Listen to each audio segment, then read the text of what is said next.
Hello everyone, welcome to my channel. मैं महेश राय स्वागत करता हूं आपका अपने चैनल में।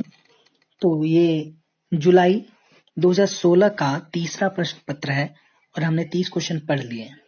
तो आगे चलते हैं, टाइम वेस्ट नहीं करते हैं, आगे चलते हैं। क्वेश्चन नंबर 31, निम्नलिखित में से किस कलाकार का आगरा घराने से संबंध है? ए मोगूबाई कुर्डीकर, बी सुहासिनी कोर्टकर, सी सुमति मुटाटकर, डी किशोरी अमोनकर।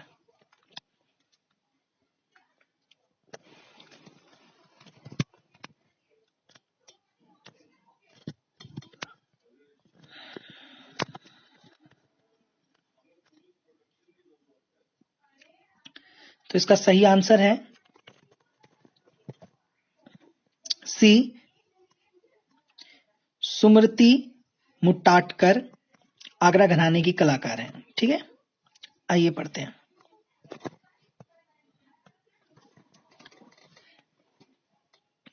इनका जन्म 1916 को हुआ तथा इनके गुरु पंडित एस.एन.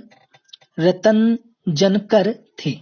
इनको 1979 में संगीत नाटक अकादमी, ठीक है, 1979 में इनको संगीत नाटक अकादमी मिला और 1991 में राष्ट्रपति द्वारा पद्मश्री 1991 में, ठीक है, अवार्ड आईटीसी अवार्ड मिला एवं 2001 में मध्य प्रदेश सरकार के द्वारा कालिदास सम्मान से सम्मानित किया गया। इनकी मृत्यु 28 फरवरी 2007 में कलकत्ता में हुआ। आगरा घराने के कलाकार में सिद्धेश्वरी देवी, ये याद जरूर रखना, इसमें ये ऑप्शन जो दे रखा है ना बहुत अच्छा है। ये सिद्धेश्वरी देवी आगरा घराने के में, फैज खां, विलायत खां, जगन्नाथ बुआ पदोती आदि। ठीक है, आगे चलते हैं। क्वेश्चन नंबर 32,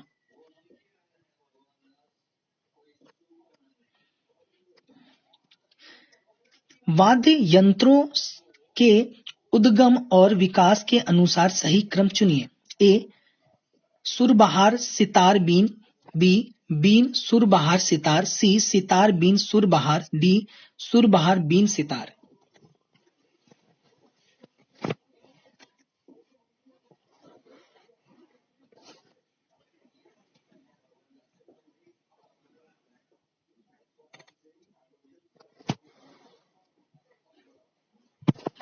सही आंसर है इसका बी, इसका सही आंसर होगा, ठीक है, बीन फिर सुरबहार फिर सितार। आइए देखते हैं कैसे।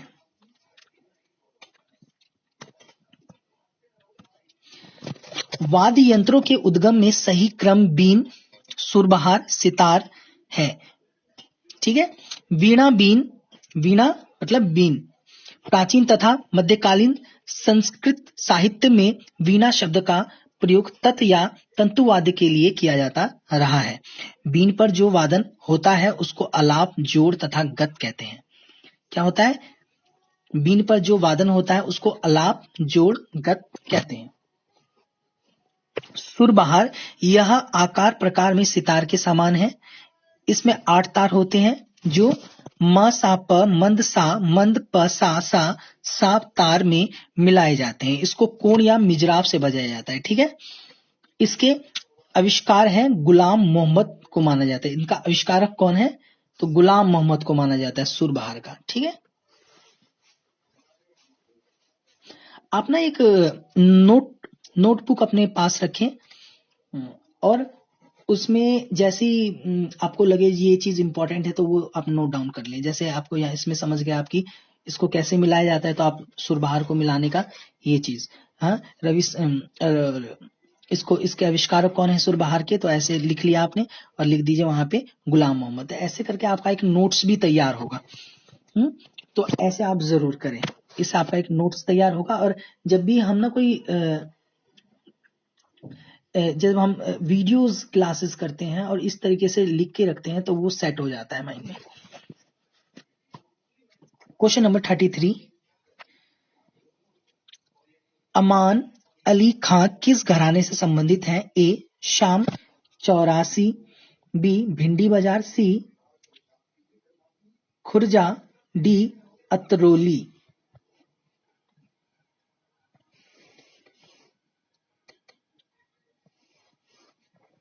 तो सही आंसर है इसका बी, भिंडी बाजार से है। अमान अली खां भिंडी बाजार घराने से संबंधित है। अमान अली खां के गुरु छज्जू खां अंजनी बाई मालपेशकर है। आगे चलते हैं क्वेश्चन नंबर 34। अल्लादिया खां के पुत्र कौन हैं? ए हैदर खां, बी मंजी खां, सी वाजिद हुसैन या डी अमजद अली।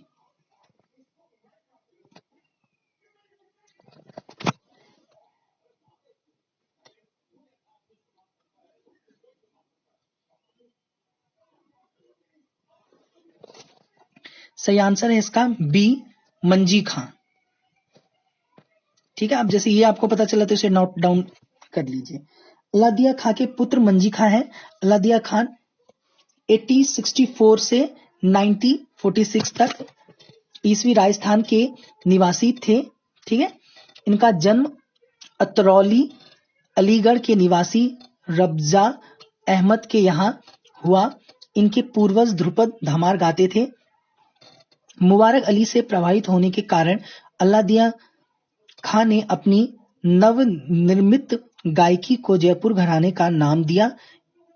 इनके प्रमुख शिष्यों में केसकर बाई केरकर, मोगूबाई कुर्डीकर, गोविंद टेम्बे आदि प्रमुख हैं। ठीक है, आगे चलते हैं क्वेश्चन नंबर 35। कौन सा मूर्छना षड्ज ग्राम से संबंधित है? ए सौवीरी, बी शुद्ध मध्या, सी अश्वकांत्रा या डी पौरवी।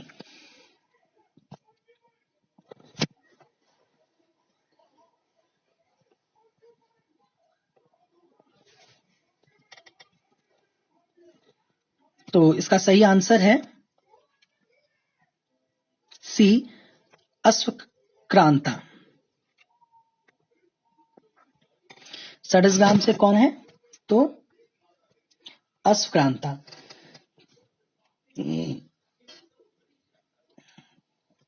अश्वक्रांता मूर्छना षड्ज ग्राम से संबंधित है। षड्ज ग्राम मूर्छना उत्तर मंद्रा, रजनी, उत्तरायता, शुद्ध षड्ज, मत्सरीकृता, अश्वक्रांता, अभिरुद्गता है। ठीक है, आगे चलते हैं क्वेश्चन नंबर 36 की ओर। संगीत चिंतामणि का लेखक कौन है? A Lalmani Mishra, B BC Dev, C K C D Brihaspati, D O Goswami.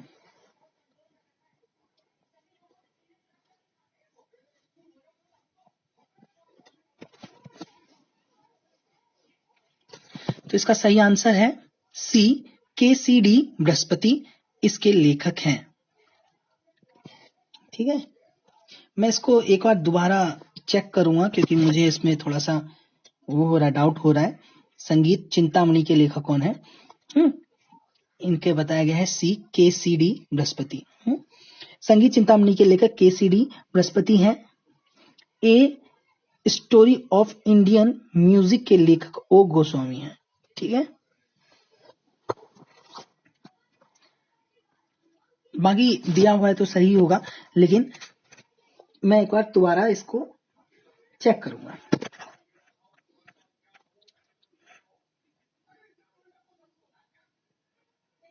Question number 37 की ओर चलते हैं।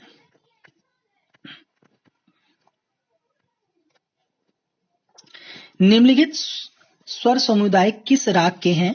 म प ध ग रे ग सा रे नी ध प ध नी सा। ठीक है, और ऑप्शन आपको दे रखा है। ए काफी, बी सिंदूरा, सी बरबा, डी गारा।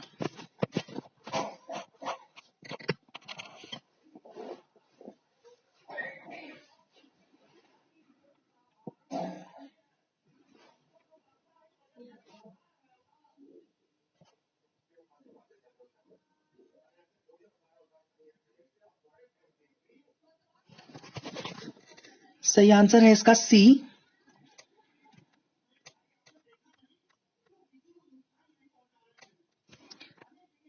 बरवा काफी ठाट का राग है।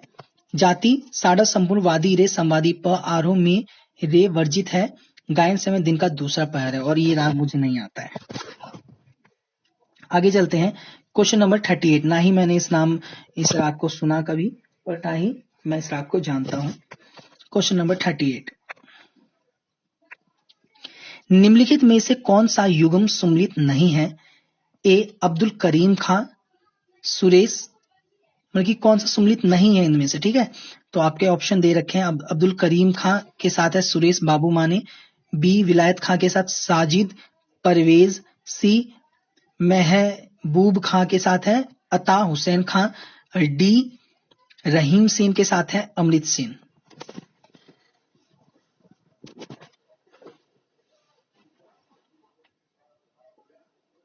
कौन सा सुमलित नहीं है? तो इसका सही आंसर है बी विलायत खां के साथ साजिद परवेज सुमलित नहीं है। अब्दुल करीम खां सुरेश बाबू माने से, महमूद खां अता हुसैन खां, रहीम सेन अमृत सेन से संबंधित हैं। आगे चलते हैं क्वेश्चन नंबर 39। मध्यम ग्राम का सही श्रुति स्वर विभाजन क्या है? तो आपको ये दे रखा है। ए में देख लीजिए 4-3-2 4-4-3-2, बी में 4-3-4-2 4-3-2, सी में 4-3-3-3 4-3-2, डी में 4-4-3-2 4-3-2।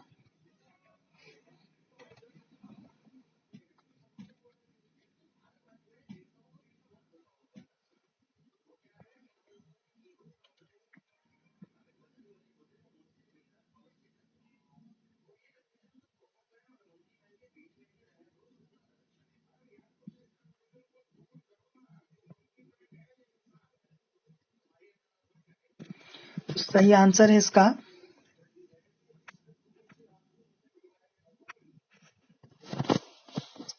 मध्यम, इसका सही आंसर बी होगा।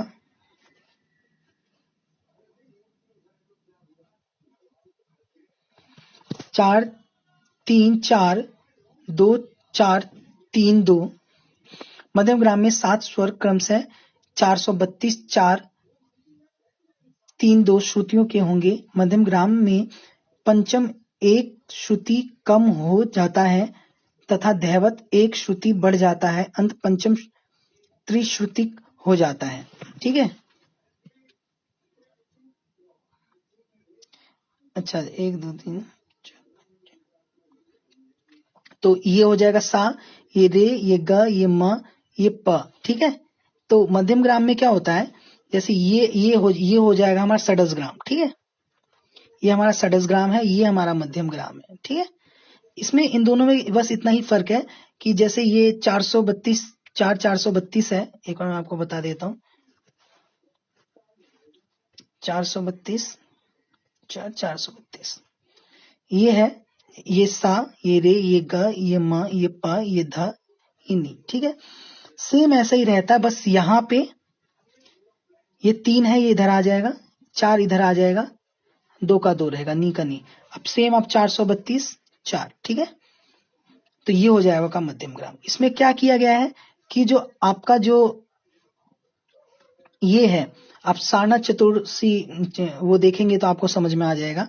ये धा, इसमें क्या होता है, प मध्यम ग्राम में प होता है जो, वो 3 श्रुतिक हो जाता है, और जो धा होता है वो 4 श्रुति का हो जाता है। बस यही भरत ने जो सारना चतुर्सी जो बताया है, सारना में जो बताया है, सिर्फ यही सिद्ध करने के लिए उन्होंने बताया था उसमें। चतुष्टीय, हाँ, सारना चतुष्टीय में जो उन्होंने बता रखा है, वो मुझे याद नहीं आ रहा था, मैं गलत बोल रहा था उस टाइम। सारना चतुष्टीय में उन्होंने यही चीज उसमें प्रूव हुआ है। आगे चलते हैं। वाद संगीत की पहली रिकॉर्डिंग हुई थी ए इमदाद खां द्वारा जौनपुरी, बी बरकतुल्ला खां द्वारा भूप कल्याण, सी बुंदू खां द्वारा मालकोस, डी दबीर खां द्वारा ललित। और जितने भी प्रियजन हैं वो मैं आपको एक चीज और कहता हूँ, जो भी जो त्रुटि होती है उसके लिए मैं क्षमा चाहता हूँ, और जो भी होती है तो वो आप मुझे जरूर बताएं, और ताकि मुझे भी पता चल सके और मैं चीजों को और बेहतर करता रहूं और अच्छे से करता रहूं। और एप्रिशिएट भी जरूर करें, अच्छा लग रहा है आपको तो वो भी आप जरूर बताएं। बाकी मेरे से जितनी भी हेल्प हो पाती है वो मैं सबकी करता हूं, और मिलता है इसमें दिल को चैन है। क्वेश्चन नंबर 40, इसका सही आंसर है बी, बरकतुल्लाह खां द्वारा भूप कल्याण। ठीक है, वाद्य संगीत की पहली रिकॉर्डिंग बरकतुल्लाह खां द्वारा भूप कल्याण की हुई थी। ठीक है, ये भी आप नोट करने वाला है कि वाद्य संगीत की जो पहली रिकॉर्डिंग है वो बरकतुल्लाह खां के द्वारा भूप कल्याण की हुई थी। आगे चलते हैं, क्वेश्चन नंबर 41, कौन सा राग तोड़ी ठाट का नहीं है? ए मियां की तोड़ी, बी गुजरी तोड़ी, सी विलासखानी तोड़ी, या डी मुल्तानी।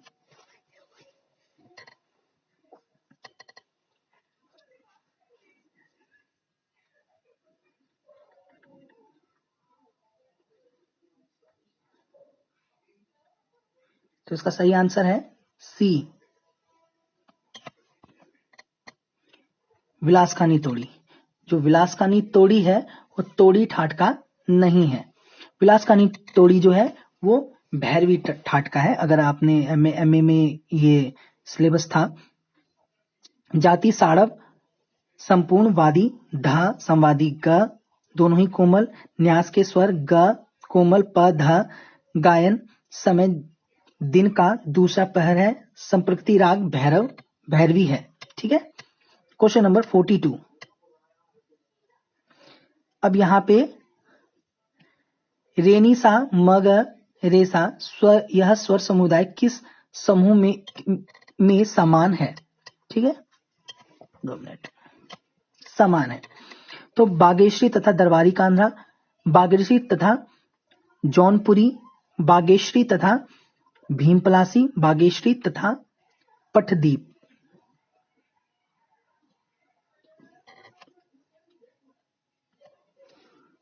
तो इसका सही आंसर है सी, बागेश्वरी तथा भीमपलासी। और ये एक दूसरे के क्या है? संप्रकृति राग भी कहलाते हैं।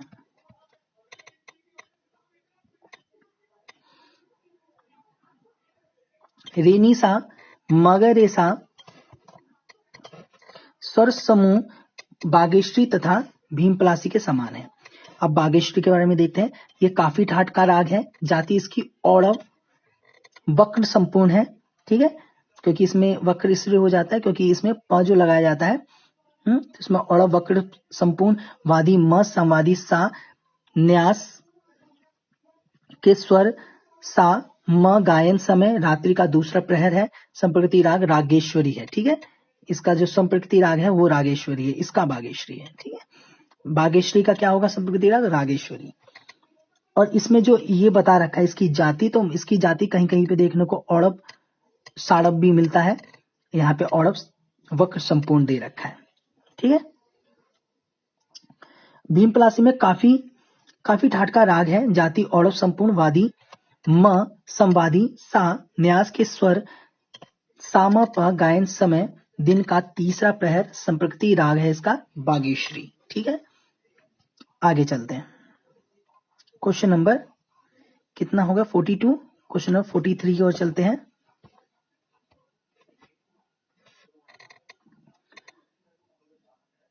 अर्ध मागाधी किससे संबंधित है? ए आलाप, बी ख्याल, सी प्रबंध, डी गीति।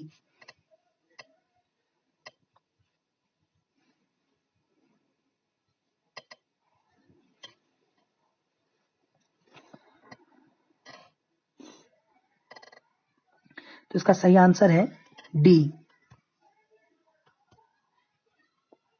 ठीक है, गीति से, अर्ध मागाधी गीति से संबंधित है। गीति की संख्या विद्वानों ने अलग अलग मानी है। महर्षि भरत ने मागधी, अर्ध मागधी, तुथुला, तथा संभाविता नामक 4 गीतियां कही हैं।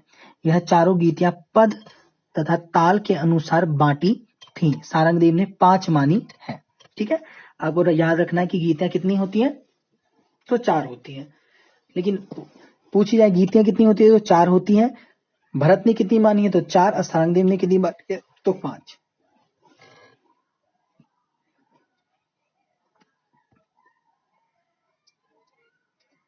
जब भी कोई कंफ्यूजन वाला आ जाता है, जैसे अभी आप जैसे क्वेश्चन ऐसा आ गया कि गीतियां कितनी है, तो उसमें आप अब देखो सारंगदेव ने 4 कही है, सॉरी सारंगदेव ने 5 कही है और भरत मुनि ने 4 कही है, तो ऐसे में कंफ्यूजन बनता है। तो ऐसे तरीके में जो चीज प्राचीन होता है, जो प्राचीन ग्रंथ होता है, आप उसका मान्य मानोगे। ठीक है, या तो ऑप्शन में जो पहले हो, जो ए में हो, उसके बाद बी में हो, उसके बाद सी, उसके बाद डी, जो सबसे पहले आएगा या तो वो लगाओगे, या जो प्राचीन होगा, प्राचीन ग्रंथ के अनुसार होगा, जो पहले होगा उसके अनुसार लगाओगे। ठीक है, ये और हम बिल्कुल याद रखने वाली चीज है, ये जरूर याद रखना कि बहुत सारे ऐसे आप क्वेश्चन पढ़ोगे जिसमें आपको लगेगा कि ये भी सही है और ये भी सही है, और आप ढूंढोगे बुक में तो आपको यही मिलेगा कि ये भी सही है और ये भी सही है।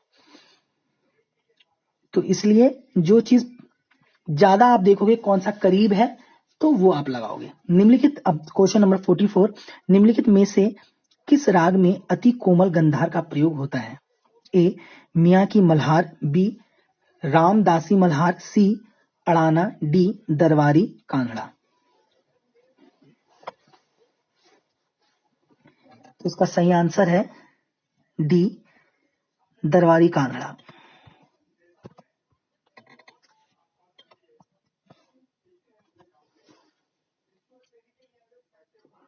अति कोमल गंधार का प्रयोग इसमें होता है, किसमें? दरबारी कांगड़ा में, ये याद रखना।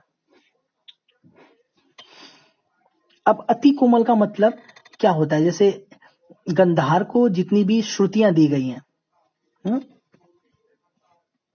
ठीक है, तो सा रे ग, ठीक है, गंधार को कितनी दी गई? 2 दी गई। ठीक है, तो इसकी जो 2 श्रुतियां हैं, इसकी पहली श्रुति पे जो आएगा वो कोमल गंधार का, अति कोमल गंधार वो होगा। ठीक है, और जो सेकंड होगा वो कोमल गंधार होगा, ये भी याद रखना। आगे डी पढ़ते हैं हम, इसका ऑप्शन पढ़ लेते, ऑप्शन हमने पढ़ लिया था। दरबारी कान्हा राग में कोमल गंधार का प्रयोग होता है। दरबारी कान्हा आसावरी ठाट का राग है। जाति वक्र संपूर्ण वादी रे संवादी प, न्यास के स्वर सा रे प, गायन समय मध्य रात्रि, संप्रकृतिक राग अड़ाना है। यह मीड प्रधान राग है। ठीक है, और ये भी इसमें जरूर रखना कि ये मीड प्रधान राग है, मीड का इसमें सबसे ज्यादा प्रयोग किया जाता है। इसके न्यास के स्वर क्या है? सा रे प। गायन समय मध्य रात्रि, आधी रात्रि में गाया जाता है। एक जने ने ये भी पूछा था कि दरबारी कान्हड़ा और दरबारी क्या अलग अलग है? तो नहीं, एक ही है ये। ठीक है, क्योंकि मैंने ऐसा पढ़ा था एक बुक में कि कर्नाट, कान्हड़ा जो था वो कर्नाट था इसका नाम, और ये जो था ये उन्होंने रचा, तानसेन जी के द्वारा ये गाया गया था। मतलब कि आविष्कारक इसके दरबारी कान्हड़ा के जो है वो तानसेन है, और ये अकबर को बहुत अच्छा राग लगा था। तो अकबर जी इसे बार बार सुनते थे कर्नाट राग को। तो कर्नाट से कान्हड़ा हुआ।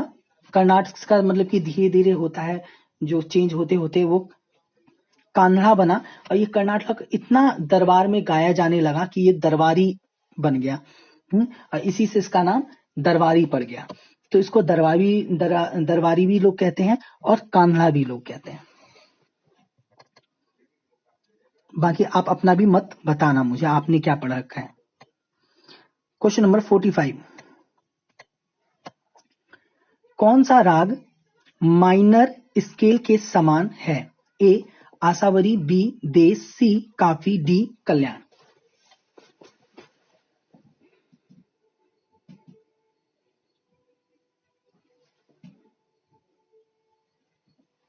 और जब भी आप कमेंट करते हैं तो वो आप क्वेश्चन लिख दें ताकि मैं समझ जाऊं, है ना। मुझे क्वेश्चन को जाके देखना पड़े, वरना फिर कभी कभी होता है कि मैं फिर जब मैं फ्री रहूंगा तब मैं उसको देखूंगा। वैसे मैं आप डायरेक्ट लिख के भेजोगे तो मैं डायरेक्ट देख लूंगा। तो इसका ऑप्शन है आशावरी देश काफी कल्याण, माइनर स्केल के समान है जो। तो सही आंसर है इसका ए आशावरी, ठीक है। माइनर स्केल के समान है, ठीक है। राग माइनर स्केल के समान है ये। आशावरी राग माइनर स्केल के समान है। सा ग प एक साथ गाने बजाने पर माइनर कॉर्ड्स कहलाता है। सामा प से इसे आरंभ करने पर क्रमशः सा ग प मध सा और प नी दे प्राप्त होते हैं। सातों स्वरों को व्यवस्थित करने पर आशावरी ठाट के स्वर प्राप्त होते हैं। माइनर से कल कहते हैं। तो 15 क्वेश्चन हमारे हो गए हैं। तो आज के लिए इतना ही, और मुझे उम्मीद है आपको अच्छा लग रहा है, और अच्छा लग रहा है तो चैनल को जरूर सब्सक्राइब कीजिए, लाइक कीजिए, बेल आइकन को प्रेस कीजिए। और जितने भी म्यूजिशियन लोग हैं जो म्यूजिक टीचर की तैयारी कर रहे हैं, नेट की तैयारी कर रहे हैं, उनको शेयर कीजिए ताकि उनकी भी हेल्प हो पाए, आपकी भी हेल्प हो पाए। और अपना कमेंट जरूर करें, लाइक जरूर करें। और मुझे उम्मीद है आपको अच्छा लग रहा है, और जो भी क्वेश्चन है वो आप पूछ सकते हैं। और हमारा टेलीग्राम है ऑल म्यूजिक एग्जाम के नाम से टेलीग्राम है। और इस मतलब कि टेलीग्राम पे लिंक है, वहां पे जाके आप ये लिखोगे all music exam, direct join हो सकते हो।